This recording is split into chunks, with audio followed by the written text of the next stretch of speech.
Good morning everyone. तो आज हम पढ़ेंगे हेनरी ग्राम ग्रीन को, जिनकी टाइमलाइन है 2 अक्टूबर 1904 से 3 अप्रैल 1991। Known as gram green. Henry ग्राम ग्रीन को कैसे जाना जाता है? ग्राम ग्रीन के नाम से। ये क्या थे? Was an English novelist, one of the leading English novelist of the 20th century, a major writer both of serious Catholic novels and of thrillers. Major writer थे सीरियस कैथोलिक नॉवेल्स के, thrillers के। Greene को shortlist करा गया 2 बार Nobel prize के लिए। कब कब? Green was shortlisted in 1966 and 67 for the Nobel prize for literature. ठीक है।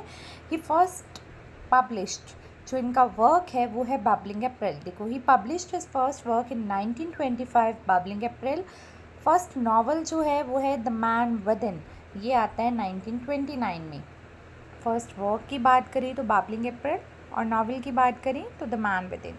Catholic religious themes are at the root of much of his writing. Catholic religious themes क्या थे? उसकी रूट थे उसकी राइटिंग के। Brighton rock, the power and the glory, the heart of the matter, the end of the affair. देखो, Brighton rock पे पार थी, ठीक है, जिससे क्या हुआ, उसका दिल जो था वो पत्थर बन गया और उनका अफेयर एंड हो गया। ठीक है।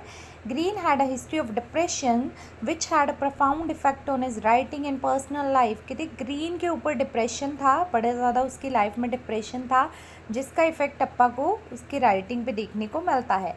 William Golding praised Greene as the ultimate chronicler of 20th century man's consciousness and anxiety. वो इसकी प्रेज करते हैं, इसको ultimate chronicler of 20th century बोलते हैं, मैन्स कॉन्शियसनेस एंड एंग्जाइटी।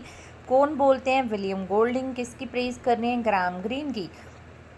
अप्पा लोगों ने ना जब आर के नारायण पढ़ा था तब ये पढ़ा था कि आर के नारायण के एक फ्रेंड थे ग्राम ग्रीन, जिन्होंने क्या करा था, उनकी हेल्प करी थी उनकी कुछ बुक्स को पब्लिश कराने में। तो अब ग्राम ग्रीन में भी पढ़ेंगे। देखो, Narayan's mentor and friend Graham Greene was instrumental in getting publisher for Narayan's first 4 books. कहते ग्राम ग्रीन की 4 बुक्स को पब्लिश कराने में हेल्प करी, नारायण की 4 बुक्स को पब्लिश कराने में हेल्प करी किसने? ग्राम ग्रीन ने। Green also counseled Narayan on shortening his name to become more familiar to the English speaking audience. Green ने आर के नारायण को ये भी बोला कि आप अपना नाम जो है वो छोटा करो, जिससे इंग्लिश लोग जो है वो आपको ज़्यादा पढ़ेंगे, क्योंकि आर के नारायण का नाम बहुत बड़ा था। हमने पढ़ा था ना, रस्सीपुरम कृष्ण स्वामी अय्यर, ऐसे करके बहुत बड़ा नाम था। तो उसको आर के नारायण किसने बनाया? शॉर्ट हैंड किसने करा था? ग्राम ग्रीन ने। ठीक है। The last word written in 1988 is Greene's final short story. Last word जो है वो ग्रीन की लास्ट शॉर्ट स्टोरी है, फाइनल है, जो 1988 में आती है। अब इनके इंपॉर्टेंट वर्क्स की बात करें, the man with in debut novel है 1929 में। देख लो, अब डेब्यू नावल की बात हो तो द मैन विद इन, अगर फर्स्ट वर्क की बात हो तो बबलिंग अप्रैल है। द मैन विद इन के बाद आता है गन फॉर सेल, फिर आता है journey without maps, the lawless road. क्या है? उस आदमी के पास एक गन थी, साथ में उसके पास मतलब क्या था, रुको रुको रुको, हाँ ऐसे किया था मैंने। उस इंसान के पास गन थी, मैप कोई भी नहीं था, उसको पता ही नहीं था किधर जाना है, वो ऐसे रोड पे भटक रहा था। वो इंसान था क्या? वो कॉन्फिडेंशियल एजेंट था। उसने कहाँ पे जाना था? अमेरिका जाना था। ठीक है। उसने कौन से मैन को पकड़ना था? जो वो हैवान मैन था ना, उसको पकड़ना था। ठीक है। द ह्यूमन फैक्टर, वो जानता था कि ह्यूमन लोग जो हैं वो क्या सोचते हैं और वो कहाँ पे छुपा होगा। द पावर एंड ग्लोरी, ठीक है। उसके बाद the ministry of fear, the end of the affair. देखो, मैंने ट्रिक कभी भी बनाई है। देखो क्या है, जो मैन था उसके पास गन थी, बट उसके पास मैप था ही नहीं, बेचारा रोड पे भटक रहा था, द लोलेस रोड।